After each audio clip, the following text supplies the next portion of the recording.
Peningkatan jumlah sampah plastik dari 11% pada tahun 2010 ke 17% tahun 2021 diakibatkan oleh meningkatnya pemakaian individu maupun penggunaan kemasan oleh produsen.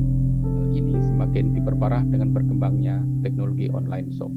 Kasava Ekoplastik hadir untuk membantu menyelesaikan masalah tersebut, yaitu dengan perencanaan plastik yang ramah lingkungan. Kasava Ekoplastik ini rencananya akan distribusikan secara bisnis to bisnis atau B2B dengan target market misalnya marketplace atau offline market. Keunggulan produk ekoplastik ini antara lain yaitu mudah terurai, tidak mengandung zat berbahaya, mudah larut dalam air bersuhu panas, terbuat dari bahan yang dapat diperbarui yaitu singkong, dan dirancang dengan spesifikasi khusus. Ide bisnis seperti ini dapat digolongkan sebagai bisnis model innovation. Dalam perkembangannya, bisnis model innovation seperti ini berpotensi menghadapi beberapa risiko seperti operational risk, commercial risk, dan financial risk. Untuk itu, bisnis ini harus dapat diadaptasi dan diadopsi oleh masyarakat. Strategi yang akan dilakukan adalah berupa identifikasi early adopters, kemudian dilakukan sosialisasi, dan dilakukan kerjasama dengan pihak-pihak yang terkait. Selain itu, akan dilakukan pendekatan eksplorasi dan eksploitasi dalam bisnis. Pendekatan eksplorasi dilakukan dengan melakukan segmentasi market baru dan diversifikasi produk.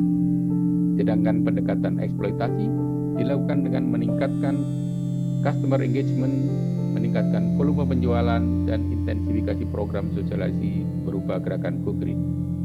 Faktor-faktor eksternal yang diidentifikasi dan dapat mengakselerasikan inovasi ini antara lain adalah faktor lingkungan, regulasi pemerintah, dan kemajuan teknologi. Untuk itu, kami yang terdiri dari saya sendiri Aan, Christian, dan Raffi akan menjelaskan lebih lanjut model inovasi bisnis ini yang kami beri judul Business Model Innovation Kasava Ekoplastik. Video ini dibuat sebagai bagian dari tugas akhir ujian semester untuk mata kuliah Manajemen Inovasi dan Pengetahuan. Latar belakang dari Business Model Innovation Kasava Ekoplastik ini adalah Kementerian Lingkungan Hidup dan Kehutanan menyebut bahwa total sampah nasional pada tahun 2021 mencapai 68,5 juta ton.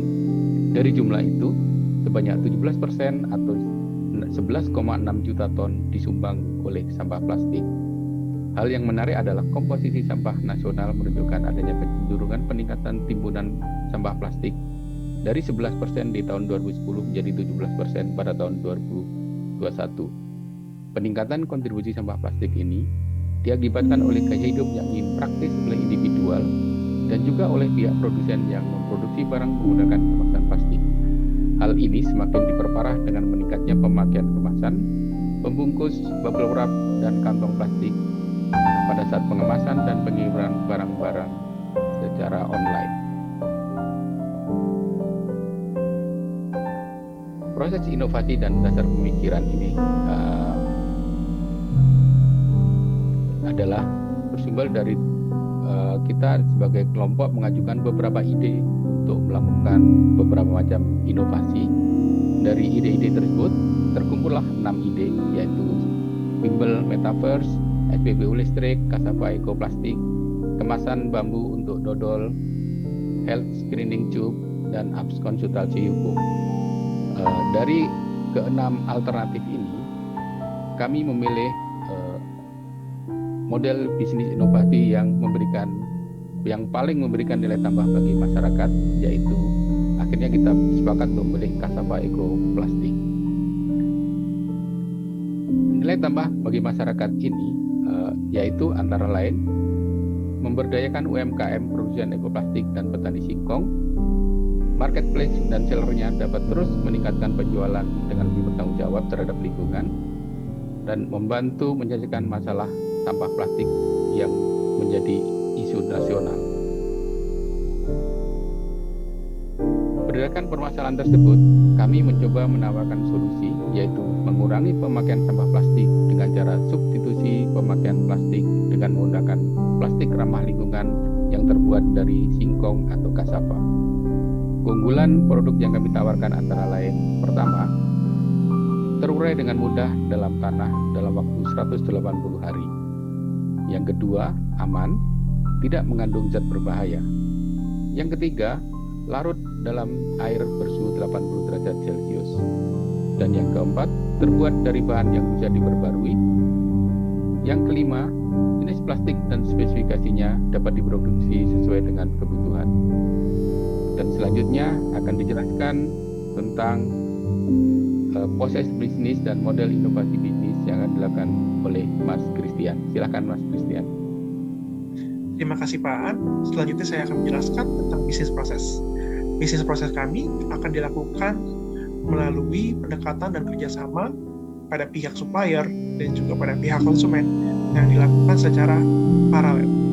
Apabila berjalan dengan lancar, konsumen akan melakukan pemesanan pada kami dan pesanan masuk tersebut akan kita pesankan pada supplier sesuai dengan rancangan kami dan juga spesifikasi yang diinginkan oleh konsumen.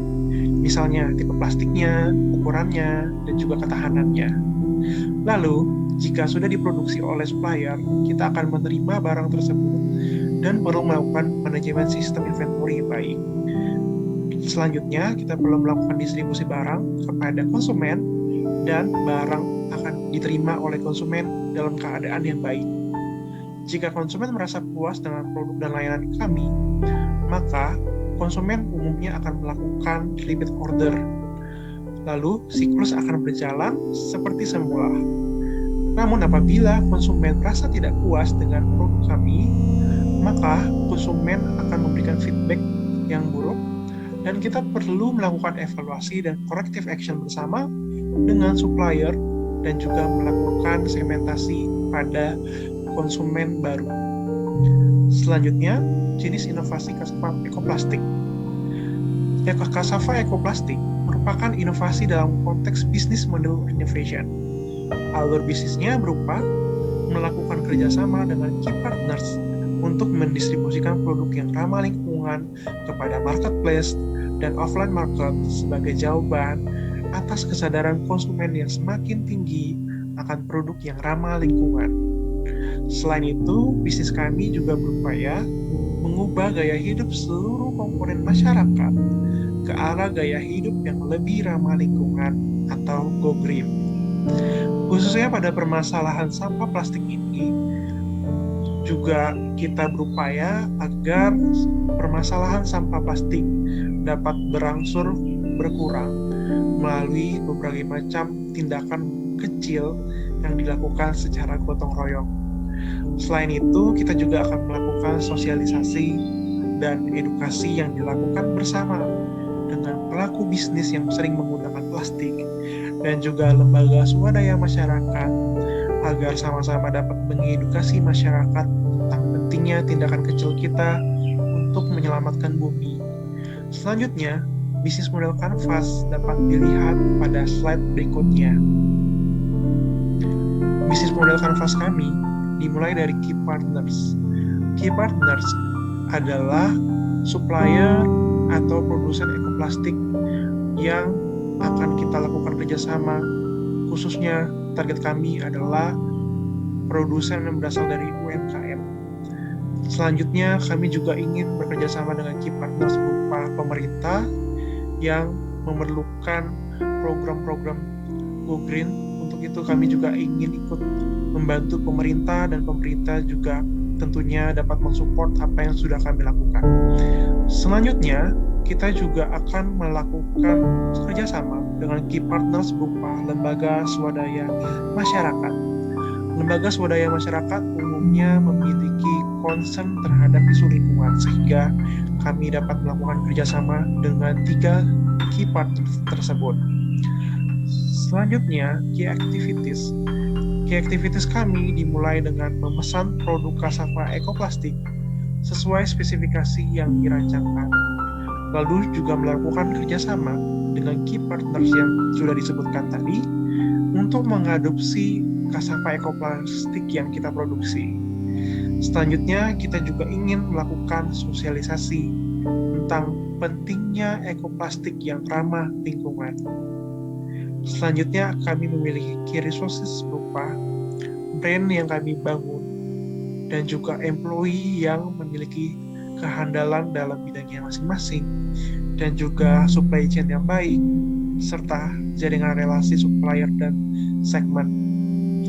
Kita juga memiliki value proposition berupa produk yang ramah lingkungan, juga keinginan kami untuk memberdayakan UMKM yang memproduksi ekoplastik, dan juga kami ingin berkontribusi mengurangi limbah sampah plastik.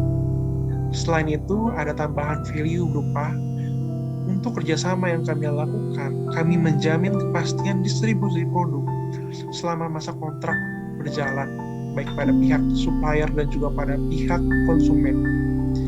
Untuk customer relationship yang akan kami bangun, dimulai dengan membantu mempromosikan mitra yang bekerja sama dengan kami, bahwa mitra tersebut merupakan mitra yang ramah lingkungan. Selanjutnya, kami akan memberikan sampel dan juga layanan feedback yang baik pada mitra-mitra kami. Serta yang terakhir, memberikan skema penawaran yang terbaik tentunya pada mitra kami dengan harga yang sangat menarik. Selanjutnya, kami memiliki channels berupa sosial media, offline advertising, online advertising, website, dan tentunya kerjasama dengan B2B maupun B2C. Untuk customer segment yang kita targetkan terdiri atas marketplace, supermarket, minimarket, dan juga traditional market. Selanjutnya kita memiliki cost structure, di mana cost structure ini timbul karena berbagai macam aktivitas seperti biaya pembelian produk dari produsen, lalu ketika kita melakukan aktivitas berupa pemasaran, sosialisasi, dan juga promosi, operasional, dan infrastruktur, distribusi barang, semua tersebut menimbulkan biaya, sehingga itu adalah contoh-contoh dari cost structure yang akan terjadi jika kita melakukan aktivitas usaha bisnis. Selanjutnya, untuk revenue stream, kita memiliki margin penjualan sebagai aliran dana utama yang akan kita peroleh dari bisnis. Kemudian, dana hibah yang kemungkinan dapat kita terima dari lembaga swadaya masyarakat. Dan yang terakhir, apabila bisnis ini berjalan secara skala nasional dan dalam skala yang besar, kami juga tentunya mengharapkan adanya subsidi dari pemerintah agar bisnis ini berjalan dengan lancar dan mampu mendukung program pemerintah khususnya dalam pencegahan pemburukan isu lingkungan, sehingga kita dapat bekerja sama dalam berbagai pihak untuk mengurangi pemanasan global dan lain-lain. Itu adalah bisnis model kanvas dari kami. Untuk selanjutnya akan dijelaskan oleh Pak Raffi. Ya, terima kasih Pak Christian. Yang berikutnya tantangan resiko bisnis Kasapa Ekoplastik. Yang pertama di sini ada operational risk, di mana kualitas produk plastik harus disesuaikan dengan tujuan pemakaian. Karena plastik yang terbuat dari singkong umumnya lebih tipis daripada plastik pada umumnya, maka kekuatan plastik dapat menjadi isu. Selain itu, dari segi kos mungkin akan lebih mahal dibandingkan plastik fosil. Ketersediaan produk harus dapat dijaga apabila meningkatnya permintaan secara komersil. Kemudian yang berikutnya ada commercial risk, di mana keberhasilan bersama dengan marketplace, supermarket, dan minimarket menjadi kunci utama dalam penjualan komersil. Apabila kerjasama gagal dilakukan, maka diperlukan upaya untuk mencari segmen pengganti, karena konsep penjualan berupa bisnis to bisnis atau B2B.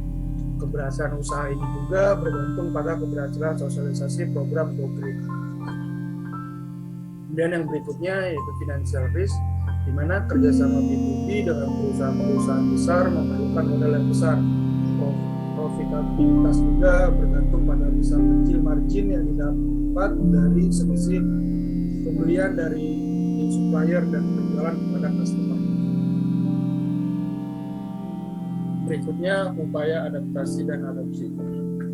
Berdasarkan teori Innovation Adoption Life Cycle dari Bill dan Jordan, tidak semua pihak akan mudah menerima atau mengadopsi perubahan yang akan terjadi. inovasi akan lebih mudah diadopsi oleh pihak yang tergolong pada kategori early adopter. Untuk itu, strategi yang akan kami gunakan agar inovasi kami dapat mudah diadaptasi dan diadopsi oleh masyarakat yaitu yang pertama, mengidentifikasi pihak-pihak yang tergolong potensial sebagai early adopter, yaitu perusahaan ataupun organisasi yang akan mengedepankan terhadap isu lingkungan hidup. Kemudian melakukan upaya kerjasama komersial dengan perusahaan yang mengedepankan dengan isu lingkungan. Kemudian sosialisasi dan edukasi bersama dengan pihak lembaga swadaya masyarakat atau LSM tentang pentingnya gaya hidup yang ramah lingkungan. Dan juga mendorong pemerintah untuk memperhatikan regulasi yang melarang penggunaan plastik. Kemudian yang berikutnya, bisnis Kasapa Ekoplastik juga akan melakukan upaya antibacterial organization agar dapat terus berinovasi dengan adaptif dan dapat diadopsi oleh masyarakat. Upaya dilakukan dengan eksplorasi dan juga eksploitasi. Upaya eksplorasi yaitu yang pertama, eksplorasi market melalui mencari segmen baru yang dapat menerima produk yang ditawarkan, misalnya industri pabrik. Dan juga melakukan upaya eksplorasi produk melalui perancangan spesifikasi plastik untuk pengemasan makanan dan minuman. Jadi contohnya bungkus makanan instan, plastik klip, bungkus kue, dan lain-lain. Kemudian melakukan upaya eksploitasi yang pertama menjalin hubungan yang harmonis dengan key partners dan juga customer segment. Kemudian meningkatkan volume penjualan dengan customer segment. Kemudian mengintensifkan program sosialisasi produk ramah lingkungan. Kemudian faktor eksternal bisnis Kasapa Ekoplastik di sini ada beberapa. Yang pertama, faktor lingkungan. Mana faktor lingkungan dan juga pemanasan global dan juga pengurangan karbon menjadi isu yang sangat penting pada beberapa tahun terakhir. Sejumlah perusahaan pun ikut berkomitmen untuk melakukan program bisnis yang lebih ramah lingkungan. Hal ini sejalan dengan ide inovasi yang ditawarkan oleh bisnis Kasapa Ekoplastik.